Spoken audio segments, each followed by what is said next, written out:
On January 3, at around 2 a.m. Caracas time, the US military launched a major attack on Venezuelan targets. Part of that so called special operation involved the kidnapping of President Nicolás Maduro and his wife Celia Flores from their residence in Caracas. The abducted president and his wife were swiftly flown out of the country and taken to New York, where a trial against Maduro began on Monday. Some have suggested that US President Donald Trump, embattled by mounting failures on the domestic front, used this operation as a political distraction. But what is really at work here?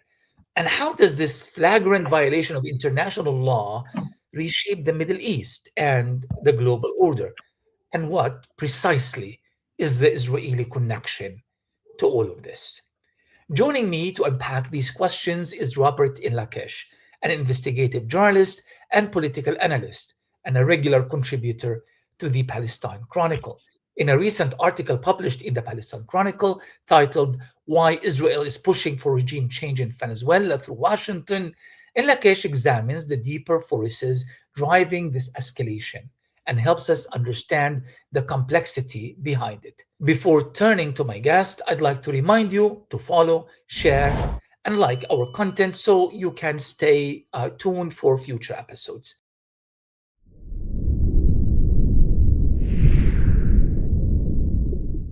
Robert, welcome back to the show. Thanks for having me.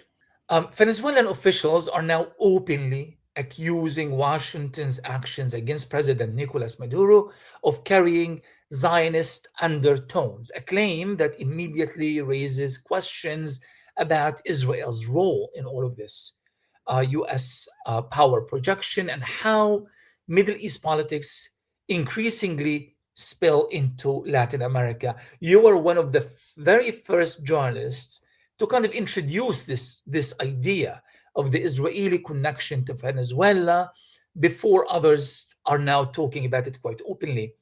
So, what does Israel have to do with Venezuela? And why does the Palestine story keep appearing in South America? If you could just help us briefly kind of unpack this so that we may understand the connection between both of these regions. Well, the Israelis obviously have interests in Latin America. They've been involved historically in many of the right-wing regimes selling weapons to right-wing regimes throughout Latin America and backing even actions that the US government at different points wouldn't when it came to involvement with military coup regimes. So the Israelis have always had their interest there. And of course, now, especially surrounding Venezuela, there's a number of different benefits that come aside from being able to sell weapons and establish new relations with different governments in the region. Also, to set the stage for a broader attack on Iran and reshaping the region. So the Greater Israel Project, as it's called, is one that depends on a number of developments to occur throughout different regions of the world. It's not just something that is localized. The Israelis are looking throughout Africa. They're looking to Latin America. And also part of this push as well is to combat any solidarity with the Palestinian people. They want to remove all of the governments that are supporting the Palestinian cause. And right now, because of their failure in the so-called Abraham Accords, the latest partner that they managed to bring on board was Kazakhstan, which has had relations and normalized with the Israelis way back in the early 1990s. It's obviously stalled. They haven't been able to get Saudi Arabia on board with it. And so they've pivoted and moved to the Isaac Accords.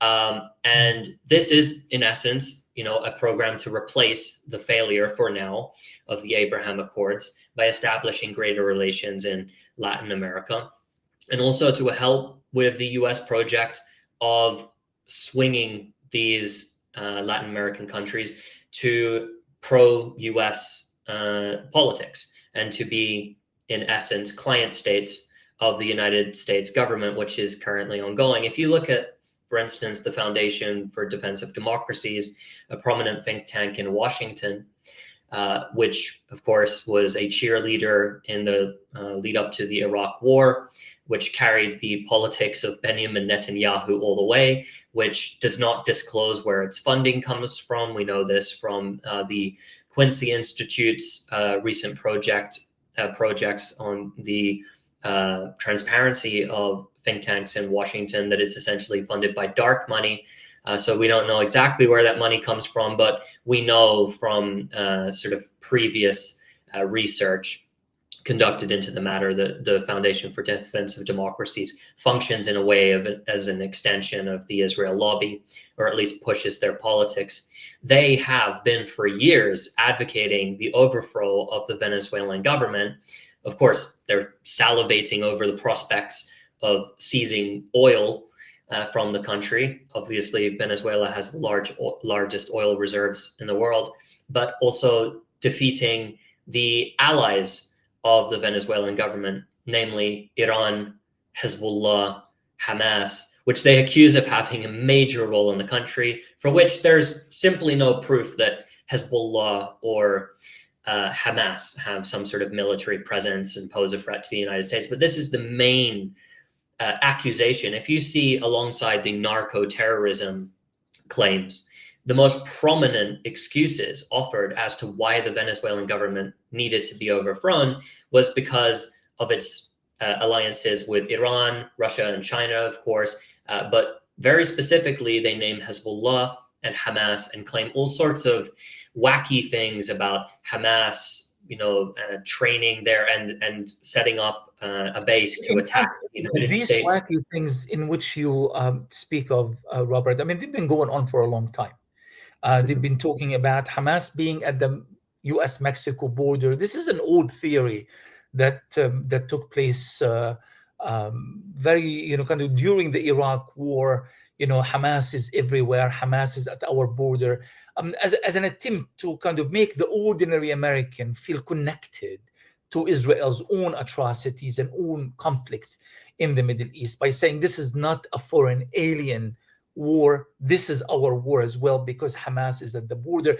And that also kind of ties in everything that's been going on in Venezuela, especially that South America, Venezuela, Colombia, Bolivia, Cuba, among other countries, have been kind of at the forefront of solidarity with Palestine beyond any kind of alliance that we have seen among Arab countries. So there is a lot of rage, a lot of anger and resentment on the part of the Israelis. This is why we see some kind of a media euphoria in Israel right now. The former prime minister of Israel had, I can't remember what's his name, the one that preceded Netanyahu for a year or so, Naftali Bennett, had tweeted today something to the effect of a kind of a sand clock of some kind, and in which, kind of indicating that time is running, and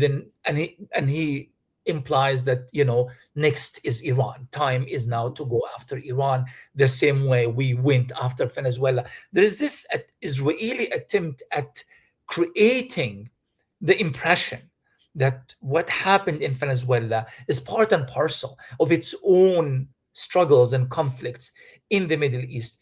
Do you think, and I'm going to be upfront about this, do you think there is a direct Israeli connection to the capturing of, or rather kidnapping of Nicolás Maduro?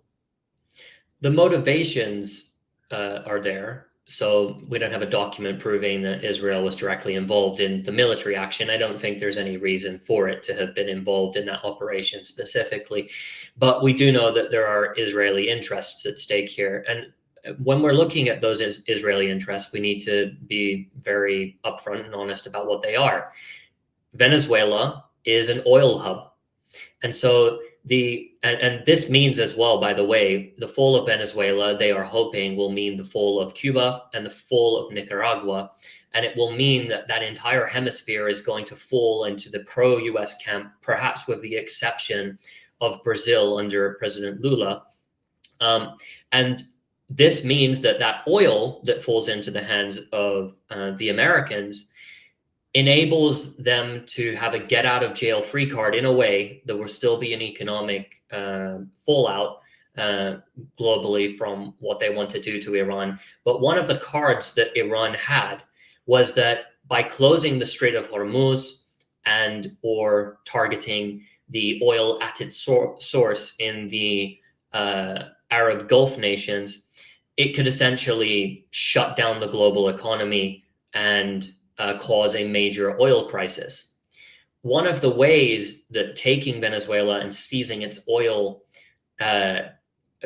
allows them to circumvent this is, of course, now they have the majority of the world's oil supplies right there at their fingertips. And so if they can go in there and start exploiting that, and they want to take on Iran later, it can be, in theory, easier to do.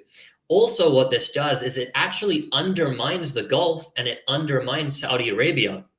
You might have noticed that recently Saudi Arabia has been more active in Yemen because the United Arab Emirates decided that it would allow or order its STC separatist movement to start seizing Hadramaut and Al-Mahra and these provinces to the east of the country, which is where 80% of the oil resources are as well. And part of that is, in my opinion, to drag the Saudis into a conflict. And the reason behind this is there is an ongoing competition, clearly, between the Emiratis and the Saudis.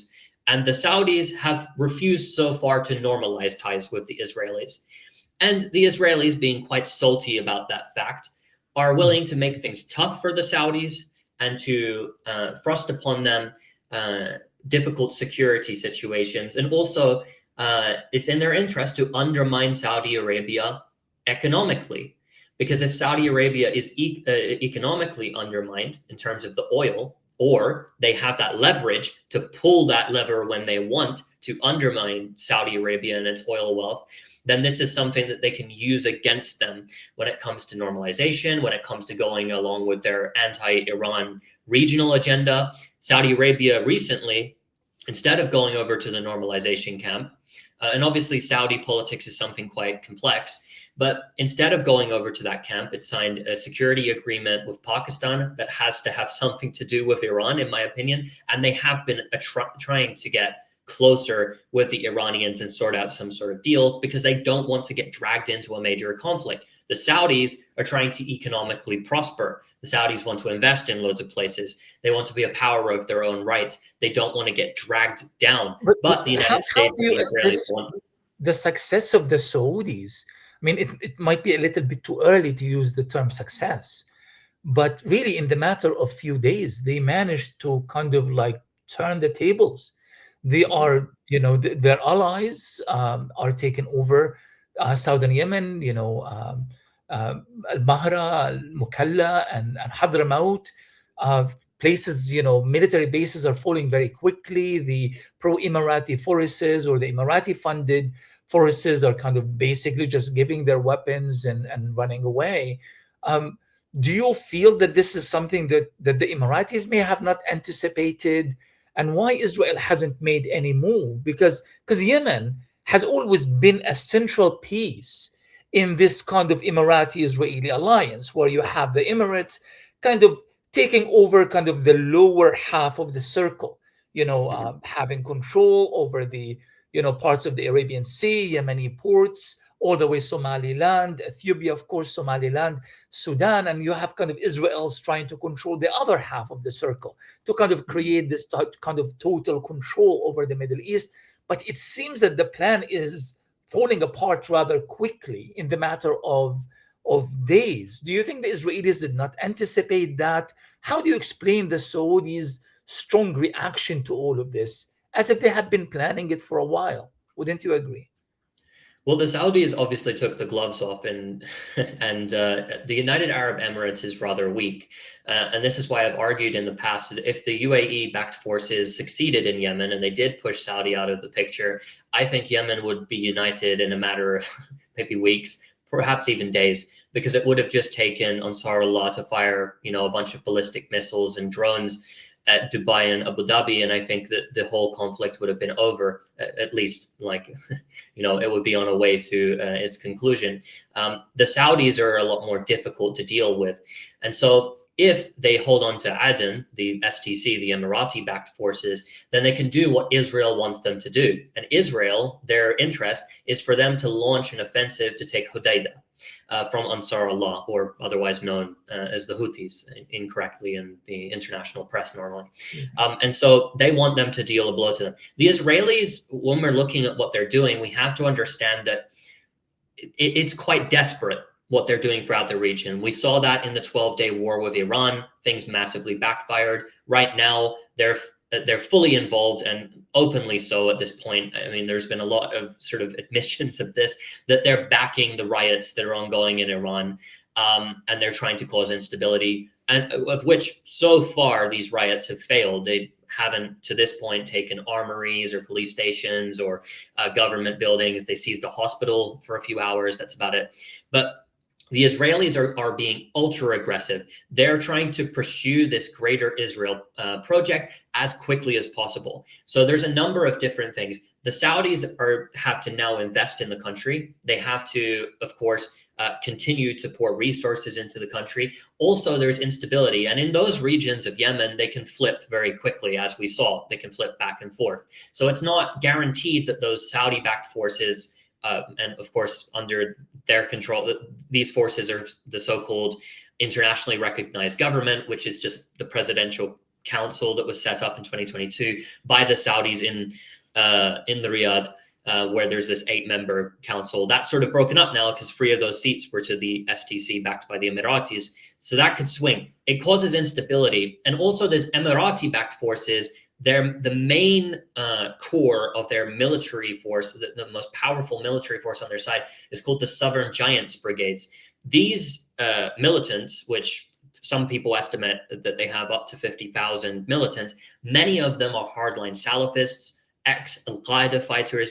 They're very bad people, right? In terms They of are. like, In fact, Emirati influencers and other pro-Emirat influencers have been kind of threatening repeatedly regarding this particular force, as in kind of this is the secret, card. This is the one that could eventually make the difference. And I'm not sure if it will, but just because you mentioned about this idea, which others are also talking about, that the Saudis might try to reach out to the Iranians. Enough is enough. We have, at this point, our differences are not so significant that we make ourselves vulnerable, especially with the Emiratis and the Saudis, rather the Emiratis and the Israelis, working in cahoot with certain elements of the US administration, particularly Marco Rubio and others, trying to kind of hegemonize the region. So let's try to solve these issues. Let's talk to Ansarullah, let's talk to Iran. But what you are describing here, Robert, is something that requires time. Mhm. And we are talking about Israeli attempts at waging a new, even more decisive war against Iran in the matter of hours. Some people even say days. Don't you think that there is an issue here, that Iran does not have the leverage of time? Do you think Iran is ready to absorb yet another Israeli attack and somehow manages to kind of retaliate and kind of take back, kind of push the reset button on its conflict with Israel? I think that the Iranians are in a position where they're well equipped to deal with this. The question will be how quickly the United States enters. And again, now that they've secured Venezuela, maybe they want to take more time, because it's very clear that they're claiming negotiations are ongoing with the government of Venezuela, which is still in place after the kidnapping of Maduro. But maybe they do want to establish certain ground rules and to actually seize the resources of Venezuela before they do anything. I don't know that 100% whether that will be the case. But the Israelis, I think, if they engage in an attack on Iran, they're trying now to stir civil unrest. They'll use hybrid warfare tactics. They'll definitely trigger many of these al-Qaeda-linked groups and separatist movements throughout the country. They'll pull out all the knives out the drawer that they have. So far, we haven't seen much success with that, but I believe that they will escalate that. If they do attack Iran again and they do it with the United States backing it, I believe, and this is something obviously I can't prove, but I believe they will go after Iran's infrastructure. I think they will go after the electrical infrastructure. They will go after oil. They will go after agriculture. They will go after water, these sort of things in Iran, and they will attempt to deal a blow to Iran that way. Now, if they can't achieve regime change, which I don't believe they'll be able to do, just for their air campaign and the chaos that ensues on the ground that they trigger, because we have to keep in mind during the 12-day war, the majority of the military action undertaken by the Israelis was done through their proxies on the ground in Iran. It wasn't, the majority of the attacks weren't carried out by Israeli fighter jets and drones. They were carried out by agents on the ground in Iran. If they can't do that, they want to weaken the Iranian economy even further in the hopes that in the long term, they do two things. Number one, they make the war very costly this time for Iran, so that, again, another round, and it will be costly for the Israelis as well. So it will put off that a future confrontation for some time, but also they hope that the sanctions will kick in and it will create the perfect storm where they can then overthrow the Iranian government in a more long-term strategy. Sorry to interrupt you here. Do you think that in that case, the Saudis would be allowed by Washington? We know that the Saudis have a bit of margin, a bit of kind of wiggle room, if you will, from an economic point of view. And we have kind of seen them behave in ways that were not, were not favorable by Washington at the beginning and throughout the Russia-Ukraine war. Do you think the Saudis would be allowed to kind of give a lifeline to Iran after such a confrontation? And the other follow-up question is that don't you think that Iran knows what you're saying? It's very clear what Israel wants to achieve from another round of war, and therefore they are planning a much more massive response compared to the one from the last war. They certainly know this all, and I do believe that they will deliver even larger blows to the Israelis. We have to keep in mind that these air defense systems, which were sent there, the THAAD air defense system, and David Sling and Arrow, the different Arrow systems, they're largely depleted. So the Iranians within a week or two will have the airspace is open. They'll just fire, and the only thing that can take them down are maybe fighter jets. And so they will be able to hit their targets at will. The question is how long the conflict goes on. And then the other question is, and this is very key, what happens with Lebanon? Does Hezbollah get involved? And is there a ground element? What I believe favors the Iranians and Hezbollah is to fight long, drawn-out conflicts with the Israelis. Hezbollah drags the Israelis deep into Lebanon, and they don't stop firing, and they ignore calls for a ceasefire. If they do this, the Israelis, I think, will lose decisively. It will be horrible. The Israelis will undoubtedly kill tens of thousands of Lebanese, Syrians and Palestinians, and everyone else who's in the country as well will be affected by this. But ultimately, Hezbollah has the capability to fight them on the ground and to grind down their armed forces. Iran, again, if Iran is going to engage in a war like this, in Iran's mind, if it has in mind that it wants to fight for months on end, then it will decisively defeat the Israelis, in my opinion, unless something drastic happens.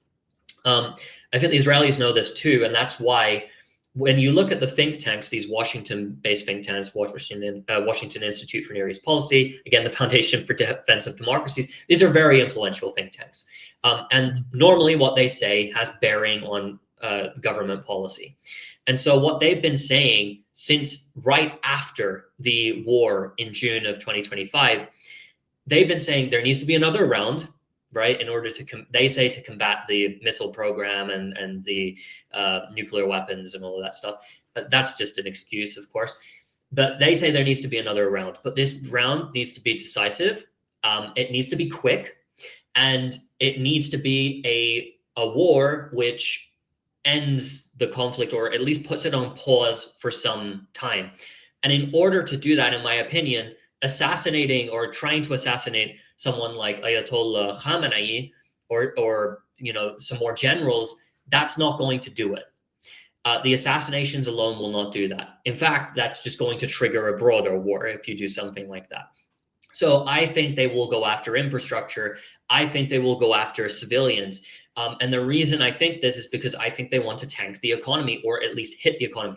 It's easier said than done, by the way, because, of course, the Iranians, their infrastructure is built to deal with this. If you look in Ukraine, Russia attacks Ukrainian infrastructure all of the time, right, alongside its military campaign, because this is something which benefits its military.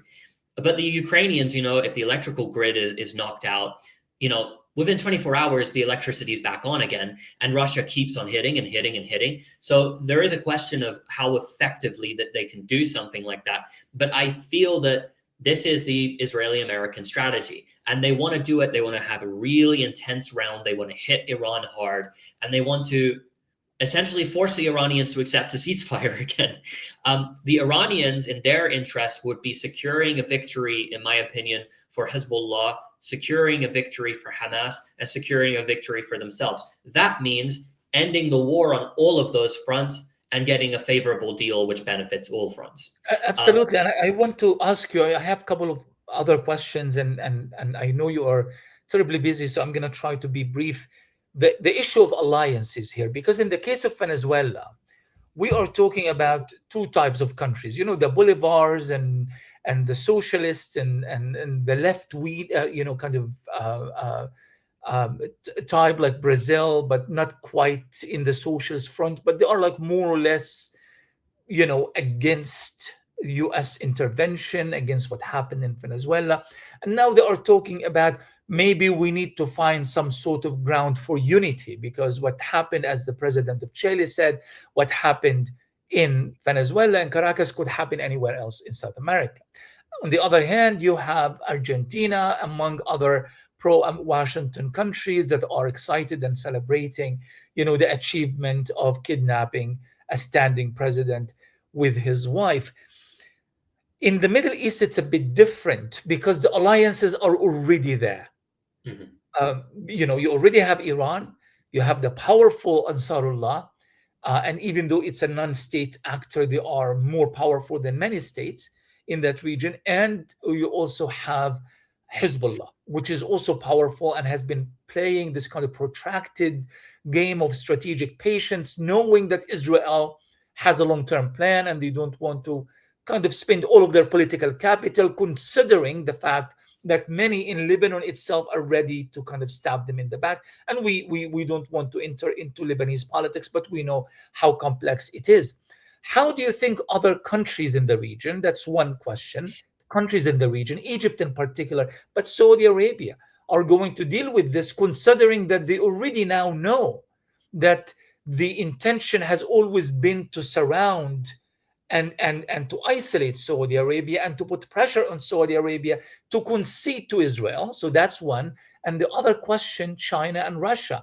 Many people, frankly, myself included, have been kind of betting on this idea that maybe there will be a point where Russia and China are going to come and kind of put a line in the sand and say enough is enough. You have crossed a certain kind of red line here.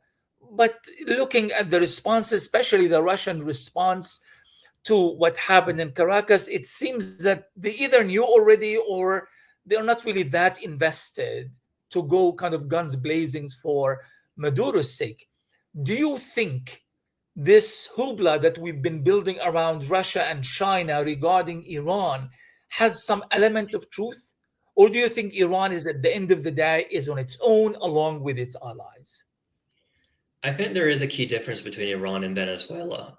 The reason why I'd say there's a difference is because in the case of Venezuela, I think there was some sort of deal struck. I don't know who exactly was bought out and how they were bought out, but people are making accusations against Maduro. I don't know if I agree with them or not, And I don't have the sources to back up any of these claims. But one thing I do know is that you do not fly those Black Hawk and Chinook helicopters into an enemy capital in an operation that lasts from start to finish. I mean, the whole event was over in about 2 hours. Capture the president of an enemy nation, going behind enemy lines like that, and you don't have any air defenses firing at those helicopters. You don't even have gunfire. There wasn't automatic gunfire at the helicopters. So the United States, yes, they do things which are reckless sometimes, but they're not stupid. They knew that they were going in there and that those helicopters would fly in without any opposition. They knew certain people would not be at their posts. They knew that there would be no defense. And in fact, according to media reports, there's roughly around 40 people who were killed, Venezuelans who were killed, but there were also 32 Cubans who were killed. So the Cubans almost sacrificed more or just as much, exactly just as much, depending upon what the civilian to army casualty rate was with the Venezuelans, suffered quite a blow itself defending Maduro, something that Venezuela itself wasn't going to. So what I'm trying to say here and why I'm bringing this up, I mean, you didn't even really have air raid sirens that were constant. I didn't hear them anyway. Some people said there were air raid sirens. They didn't have a defense strategy. They didn't acquire long-range missiles to be able to hit the United States. Nothing of this sort. So Venezuela was evidently in a very weak position. And this sort of feeds into, first to address, Iran is not Venezuela. Iran is extremely militarily strong.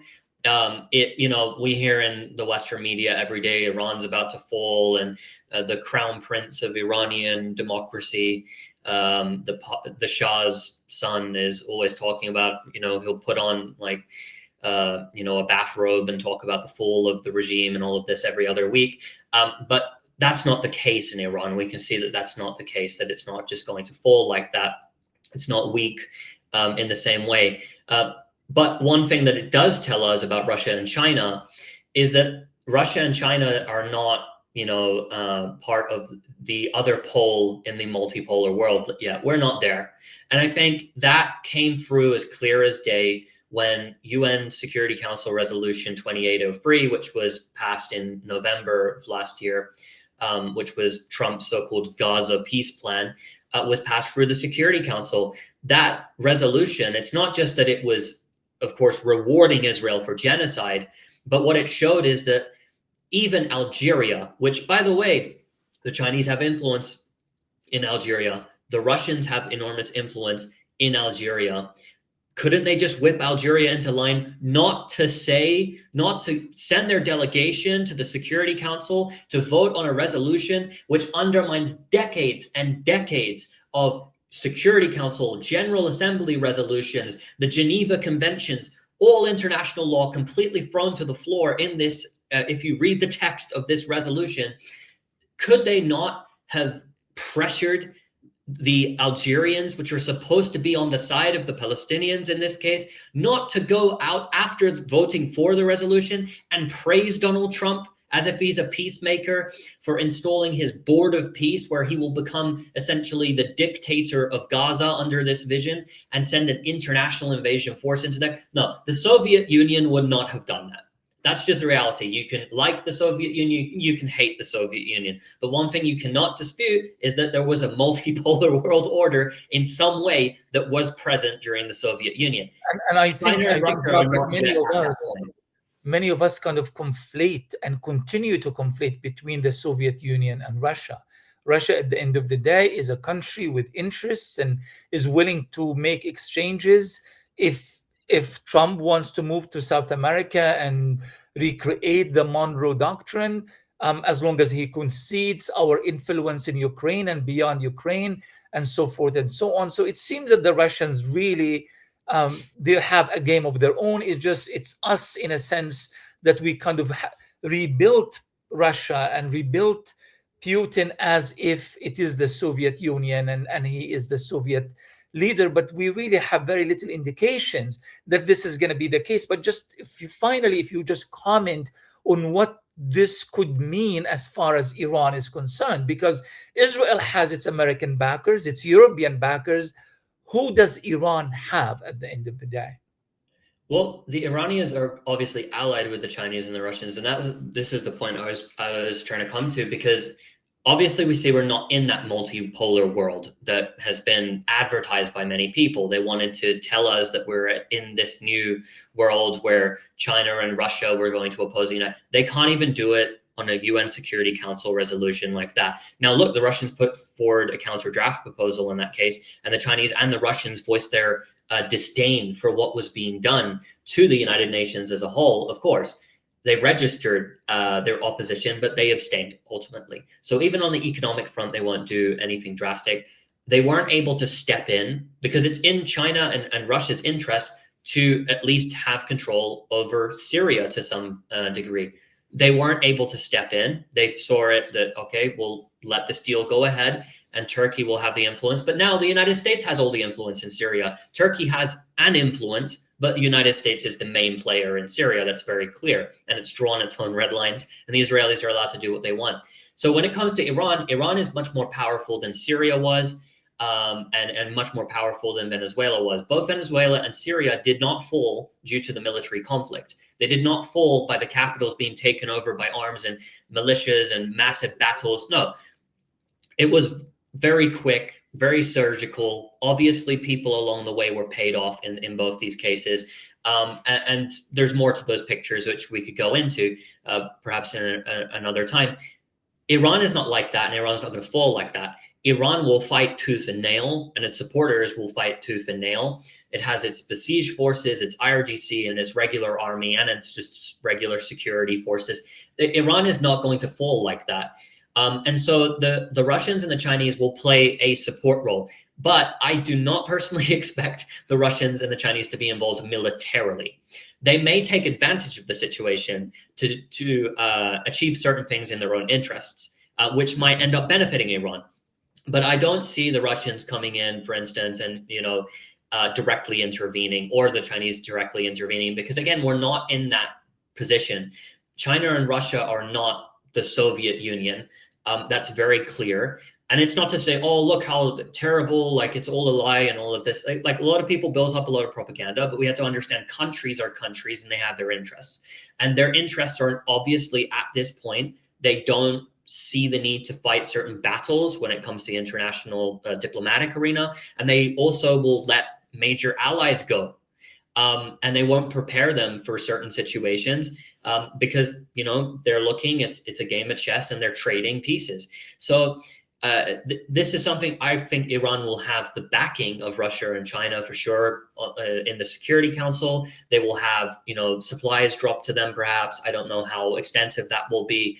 They will have some level of backing, but it won't be, Russia stands with Iran against Israel and the United States, or China stands with Iran and they start, they're willing to, get attacked over Iran. I don't think that will be the case. I might be wrong because Iran is very, very important to Russia and to China. It is very important because it's also, if I may interrupt, it's the final major kind of a force that is standing in the face of American hegemony in the region. If Iran falls, the Middle East would be secured fully for the Americans, an event that hasn't taken place in decades, and there would be no other really no other space or a platform in which Chinese and American influence, rather Chinese or Russian influence, could be of much value beyond Iran. So it would behoove them to ensure that this event does not happen. But of course, for the time being, it seems that they are kind of enjoying this madness that was invited by the Americans of what they have done, this kind of like the Pirates of the Caribbean sort of military events in Caracas in Venezuela. Of course, the Americans are always very good at starting these chaotic scenes, but they are not good at all at finishing them. Of course, we are going to be following this story, Robert. We appreciate your writing and your work very much, and we appreciate your time. Everyone, this is Robert Inlakesh, journalist and analyst and a regular contributor to the Palestine Chronicle. I'm sure we are going to be talking to you again quite soon, Robert. Thank you very much for taking the time to talk to us. And to our readers and listeners and viewers, please make sure that you support the Palestine Chronicle in any way you can, and especially to spread the word on our content. So share, like, and interact with our content, whether on YouTube or, of course, in our major or our main website, which is PalestineChronicle.com. Thank you very much, everyone, for joining us.